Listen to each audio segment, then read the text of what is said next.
Hello friends, welcome to my YouTube channel. तर आज आपण बघणार आहोत असं एक अद्भुत आणि पवित्र ठिकाण जेथे अथांग अरबी समुद्राच्या किनाऱ्यावर साक्षात महादेव विराजमान आहे। आणि हे ठिकाण म्हणजे कर्नाटक राज्यातील उत्तर कन्नडा जिल्ह्यात वसलेले मुर्डेश्वर।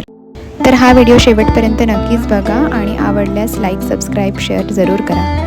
मुर्डेश्वर हे केवळ एक धार्मिक क्षेत्र नसून भारतातील सर्वात लोकप्रिय पर्यटन स्थळांपैकी एक आहे। येथील मुख्य आकर्षण म्हणजे समुद्र किनाऱ्यालगत असलेली 123 फूट उंचीची भगवान शंकराची दिव्य मूर्ती।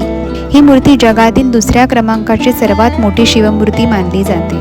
त्याचबरोबर येथील 20 मजली राजगोपुरम, म्युझियम आणि मंदिराचा पौराणिक इतिहास प्रत्येकाला थक्क करतो।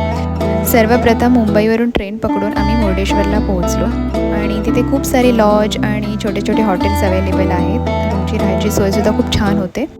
तिथे आम्ही एक रूम बुक केली होती, आमच्या बॅगा ठेवल्या, फ्रेश झालो आणि पहाट तर झाली नव्हती, त्यामुळे म्हटलं सगळ्यांची तयारी होईपर्यंत आपण मंदिराच्या जवळ एक राऊंड मारून येऊ। मंदिराचा जो एंट्रन्स आहे तो सुद्धा इतका मस्त आणि सुंदर आहे ना की आम्ही तिथे थोडेफार फोटोज काढले, बीचवर सुद्धा थोडेफार फोटोज काढले आणि मग रूमवर आलो, फ्रेश होऊन परत फायनली मंदिरामध्ये दर्शन घेण्यासाठी निघालो।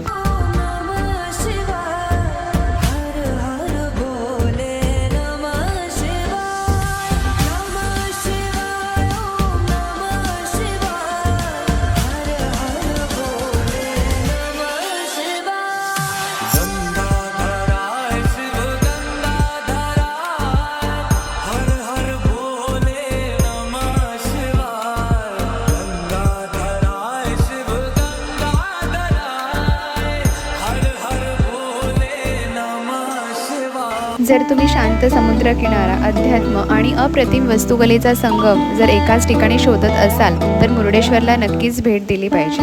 हा ब्लॉग तुम्हाला कसा वाटला मला नक्कीच कमेंट करून सांगा आणि अशाच आध्यात्मिक ठिकाणांसाठी माझ्या पेजला सबस्क्राईब करा। भेटूया आपण पुढच्या ब्लॉगमध्ये, तोपर्यंत हर हर महादेव।